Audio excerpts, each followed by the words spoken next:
What if I told you there's a camper out there that looks like it rolled straight out of 1968, complete with shag attitude and steel tougher than my neighbor's meatloaf? Well, buckle up, because this International Harvester 1300B Mitchell camper is exactly that. Ladies and gentlemen, let me tell you, when I first laid eyes on this 1968 International Harvester 1300B Mitchell camper, I thought my neighbor had finally gone and bought himself a time machine. I mean, this thing looks like it just rolled out of a catalog where the hairstyles were taller than the trucks. But no, this isn't sci-fi. It's an honest-to-goodness piece of American steel, with more character than my buddy Joe after 3 cups of diner coffee. Now, the 1300B isn't your average weekend camper.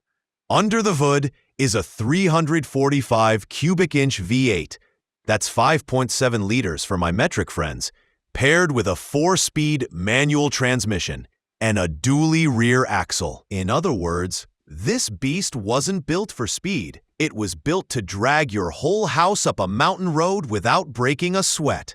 It pushes around 193 horsepower and enough torque to tow your neighbor's shed if he doesn't return your lawnmower. The seller put some love into this rig. Brakes and carburetor overhauled, fresh Falcon 750 series tires on 16-inch steel wheels, spark plugs swapped, and even the roof reinforced. They tossed on a Dometic rooftop air conditioner, which in 1968 would have been considered witchcraft. And speaking of details, chrome bumper, towing mirrors, ball hitch, and even a black-finished extended rear bumper with hoops for bike wheels. Because why not haul a camper and then strap your Schwinn on the back too? Step inside, and you're greeted with wood grain paneling, vinyl flooring, and a cab-over bunk that looks cozier than Earl's sofa after poker night. The galley's got a stainless steel sink, a Wedgwood 4-burner stove, and a vent hood. Though, full disclosure, the fridge and water system are on permanent vacation. The dinette table's missing, but hey, that just leaves room for a folding card table, which is all we used growing up anyway. The cab is old school cool.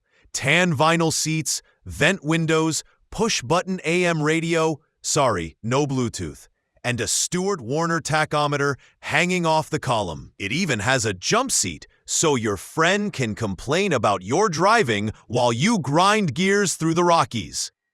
Price-wise, machines like this have been crossing the block anywhere from $40,000 to $60,000 USD, $37,000 to $56,000, depending on condition. This one, with its fresh paint, reinforced camper, and working AC, sits right in that sweet spot. Sure, there's some rust here and there, and the water closet wall's been patched with tape. But if duct tape was good enough for NASA, it's good enough for us campers. I think what I like the most is how this truck is unapologetically itself. It's not trying to be flashy or modern. It's a rolling time capsule that screams road trips, campfire smoke, and maybe a few questionable decisions made in national park parking lots. So, if you're like me and you believe a vehicle should come with a story, not just a warranty, then this 1968 International Harvester Mitchell camper might just be the hero of your next adventure. Sold by GKT to another Loriner for USD $8,500.0 July 23, 2025.